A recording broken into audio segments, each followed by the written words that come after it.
Welcome to the One Person Business Podcast. I'm one of your hosts, Carly Reese. And I'm Joe Rando. And we are kind of having a reunion episode today. Our guest, Cate Spires, and I used to work together, and Joe was our mutual client. And now, 7 years later, we were brought back together because she is amazing when it comes to marketing ROI. So, Cate is the leading expert on using data and research to improve marketing ROI. She's worked with dozens of prominent brands from all over the US to drive leads, ROI, and customers through digital marketing efforts. Her insights have been featured in ABC News and in noteworthy publications and podcasts, including Chief Marketer and HubSpot, which we were just talking about offline. She helps business owners like you to build a strong customer base to experience high return on investment, and her unique approach dives deep into data and research to help businesses make marketing decisions work smarter, not harder, which is the name of the game when you are a solopreneur. So Cate, welcome to the show. Thank you. Thank you so much for having me. Yeah, I mean, again, I told you it was a little bit of a selfish play because I realized we hadn't talked in so long, and we used to talk all day, every day for a bit. But we wanted to have you on because we hear time and time again that marketing continues to be a struggle for solopreneurs, but specifically taking the time to measure their marketing efforts. So before we dive into everything, why is it important that they measure those efforts? Why can't they just post it and be like, I have a presence and forget it? And if you're spending any resources on marketing, whether it's time or money, you're wasting efforts if you're not tracking it because you have no idea if it's working. It would be better not to do anything than just put something out there and have no idea if it worked or not. I do not believe in money in particular. I don't believe in spending money at all in marketing unless you're tracking it. I think that makes total sense. And I think a lot of the times people just don't know what they're supposed to be measuring. And I think as a solopreneur, there's so many hats that they're wearing and everything that they just don't allocate it. So I know that you have 7 steps to improving marketing ROI. Can you walk through those as they relate to solopreneurs? Can I ask a question first? Oh, sure, please. Kind of peanut gallery question. So we're talking about measuring marketing, but can we just kind of, before we go through the process, can we just kind of quickly list out the kinds of marketing efforts that we can think about measuring, at least in the context of what we're going to talk about? Like, are we talking about email blasts? Are we talking about search engine optimization? Are we talking about, paid ads? Are we talking about everything? Yeah, everything. So my process is really built in mind to look at a holistic marketing strategy. So even if you're using print ads, television, digital, you should be, deciding what key metrics are important for each of those things and bringing them in. My background is in digital marketing, so most of my content and recommendations are around digital, but it really looks at kind of your top level reporting, like leads, for example, and then breaks it down by source. All right. Thank you. Okay, now I am chomping at the bit. I want to hear about these 7 steps to improving marketing ROI. And Joe and I were talking that we'll probably take away some little tidbits from this as well. So we'd love to hear about it. Yeah. So these steps have kind of been through trial and error for the past 11 years. But I really boiled it down to starting with understanding your customers. So I say begin with the end in mind. Know who you're trying to talk to and what they're expecting from you. That first step. You have to know what the heck people want from you before you can really start marketing. Second is to look at what your competitors are doing. I love competitor analysis. I think it's my favorite thing that I do with clients. And it really just gives a good idea of what customers are experiencing on your competitor sites, what you could be doing better, might give you low-hanging fruit opportunities. It's really just a good way to have an understanding of what's already out there and how you can be different. So a lot of times, and maybe you'll get to this, I'm sorry if I'm cutting you off, but a lot of times people think your competitors are an apple-to-apple competitor, but it's really just anybody taking attention away from you. So it's not an apples to apples. People also like pears. So can you, how do you decide, or how do you figure out who those apple to pears comparisons are in addition to the apples to apples, if that makes sense? Yeah, that's a really great point. So I typically start with the apples to apples. So looking at those direct, bottom of the funnel comparison, but when you have your buyer's journey where you start with someone identifying their problem all the way to choosing you as the solution to their problem. But in the middle there, they have to decide how they're going to solve their problem. And that's where the pairs come in. So senior living, for example, if mom can no longer stay at home alone, the only option to that is not just senior living. There's home care, there's adult daycare, there's moving in with you. So those are the things to consider in that consideration stage as competitors. I would say those are probably your like stage 2 of competitor research, like really understand that bottom of the funnel, who you're directly competing against, and then kind of back out with your content. It's a great way to find new content ideas is to look at what those pairs are that are solving the same problem as you, but in a different way. Got it. Okay. So know your audience, know your competitors. It's number 3. Awesome. Number 3. Okay. So you take your research, your competitors and your customers, and kind of put that to the side. Then you take some time. My favorite part is you look at all of your existing data and performance. If you don't have any, that's okay. The step here should be put tracking on any marketing that you're doing. So put Google Analytics on your website, put HubSpot on your website, start tracking, start benchmarking all of that data. Unpopular opinion, I love to pull all of that data by hand. I actually have a benchmark tracker on my website that kind of walks you through it. And while you're pulling all of that, you kind of just start to make connections in your head and get really curious and ask why. So take notes while you're doing all of that, and you'll come out of it with all of these just question marks, and go and dig deeper into it. And it's like solving a mystery for me when you're looking into the data. And so once you've spent some time doing that, you take your data and you take your research and you find the best opportunity. So obviously, especially as a solo entrepreneur, you have so many different competing priorities, and it's impossible to focus on 800 things all at once, especially in marketing. So by taking that research and that data, you should focus on one main goal. So that's the 4th step, is to identify that main goal and really see what, out of everything you found, what is the lowest hanging fruit, what can make the biggest difference in your performance. So you're going to be able to tell that from your data. You know, you might say, wow, I'm getting a lot of leads, but they're not converting to sales qualified leads. Okay, well, I have some big opportunity there. So that's going to be my main goal. I want to focus on my lead to sales qualified lead conversion rate. And are you talking about goals like a SMART goal, or are you talking like an actual Google Analytic goal? I am talking about a SMART goal. Okay. Yes. Yeah. So great question. So I am talking about like one thing that I am going to fix. So yes, a SMART goal is the proper way to do this. I can't always say when I follow this process, I make beautiful SMART goals. But should we define SMART goals? Yes. Oh gosh.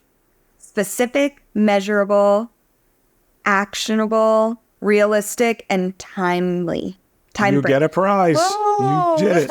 Nice going. It would be really embarrassing if I couldn't do that.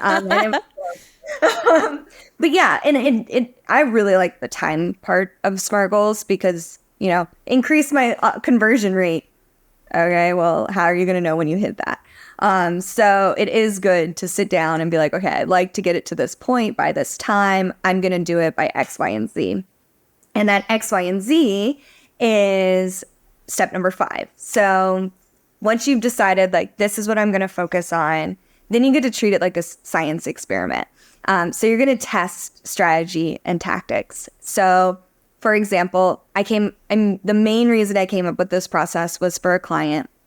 And I realized that their marketing qualified lead rate to sales qualified lead rate was very low. And so I felt that was something that I could adjust.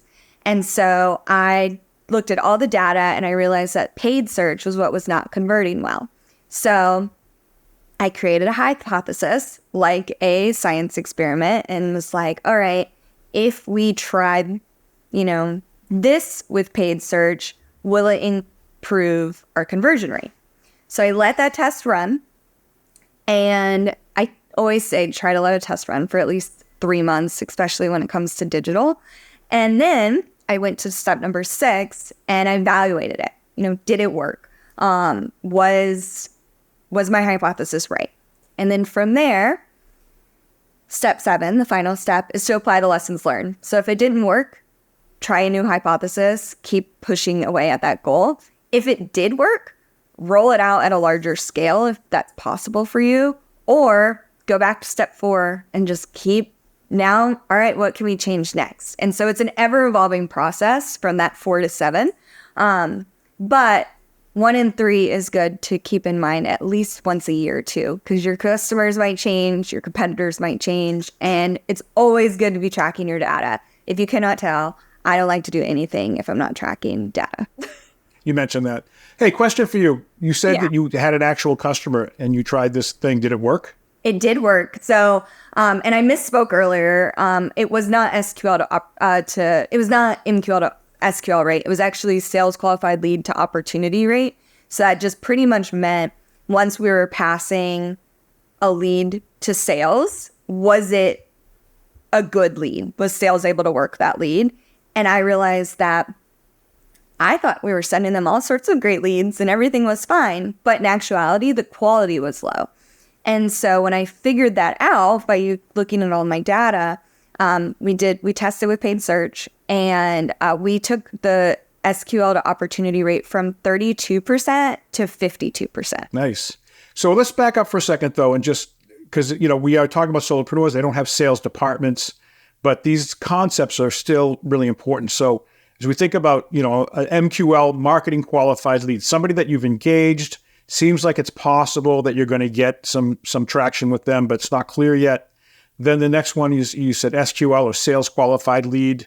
And now that's somebody that you've kind of identified the fact that they have a need. Is that fair? Yeah, I like to say a sales qualified lead is someone who's raised their hand. So they may have reached out to you about something. They may have scheduled a discovery call. And then from there, now you've got the next step, which again, refresh us in terms of what that next step was. Yeah, and so an opportunity, I define it as a qualified sales qualified lead. But so in that process, if you have a discovery call with someone and they're continuing to have a conversation with you, they're an opportunity. If they become a sales qualified lead and then you never hear from them again, they are not an opportunity. They're not a qualified sales qualified lead. So when that opportunity, that's when you make the card in Salesforce and say, okay, I'm tracking this deal.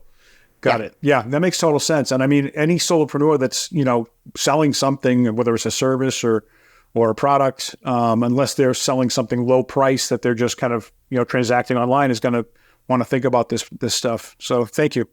Absolutely. And Mary Kate, I want to go back really quick to for tracking your analytics on a timeline standpoint. So you were saying a year is a good time to go back and revisit steps 1 through 3. And then for testing, you were saying 3 months, like just to have an actual test run. But how often should people be looking at their actual, like all of their analytics? Because I feel like if you look at it too much, you'll go crazy. But if you don't go long enough, you won't be able to make decisions and pivot where you need to fast enough. I mean, as an entrepreneur myself, I look at my data every day, but it will drive you crazy. I like to really evaluate it about once a month. I would say the pulling it manually once a quarter around when those tests are ending. But definitely, there's a lot of tools you can set up too now where you could get alerts if something crazy happens with your data. So maybe you want an alert if traffic goes way down. You can typically set that up in other ways, but I like to keep an eye on it. But it is important to know, especially with digital, if you turn something on today, you're not going to see crazy results tomorrow. Yeah, definitely a good thing to keep in mind. And I guess going through all this, I love your steps 1 through 7. As a solopreneur, for us being in marketing, we usually have clients or we have somebody that we have deadlines that we're accountable to. But as a solopreneur, you kind of set your own deadlines and your own schedule. So when they have all these other things going on, do you have any recommendations on how to hold ourselves accountable to measuring all of this when there are so many other things we could be focusing on? It's so hard. And I find I have the exact same issue all the time. My recommendation would be to pick a day on a calendar and block the whole day off. when I did that big data analysis for this client, I turned my auto email responder on, I blocked the whole calendar off, and I just sat there and pounded it out, which might not be the best way for everyone to work, but it was the best way for me because I have a lot of competing priorities too. And it was just better to just block a whole day. So that is definitely what I would do. There's project management tools out there, and you kind of have to just have a come to Jesus with yourself. It's really easy to take that task and push the deadline. But if you want, your marketing to be successful, you have to make it just as much of a priority as your clients or your customers would be. So you kind of have to set yourself up as your own customer. Got it. So you and I live in the marketing world. Joe, you do to an extent as well, depending on the week. But so we eat, breathe, and sleep this. And so we know all the tools. We know like, oh, if I need to measure SEO, I go grab this tool. If I need to measure email metrics, this tool. For people that are completely foreign to this, what tools would you recommend they start with? Yeah, I think it completely depends on budget, for one thing. Google Analytics is free. It's a little hard to use because it is free. We all know I'm a HubSpot junkie, so I always recommend HubSpot. They've got a nice starter package now where you can get all of the starter tools. You can host a website on it. You can have all of your tracking. It's a nice all-in-one place. And then depending on what your business is, I always say to look at industry-specific tools as well. Dubsado is a CRM that's specifically for creatives, and it's built for creatives. So I like to use something like HubSpot if you want to be able to really customize it and scale, almost unlimited scale with it. But if you're in an industry that is very specific and prescribed in that marketing and sales process, then a tool that's specific to your industry is usually a pretty easy route to go. Good to know. And for listeners, we actually have a HubSpot affiliate link for that starter kit. So we will be sure to put that in the show notes. So the last question I have for you, which is what keeps you in business, is we keep going back to the time thing. And what if solopreneurs know that this is important, but they just don't have the time to do it, or they just don't have any interest in it, even though they know they have to? Should they outsource? Should they learn it? Like, is it just easiest for them to do it themselves? What do you think? Yeah, so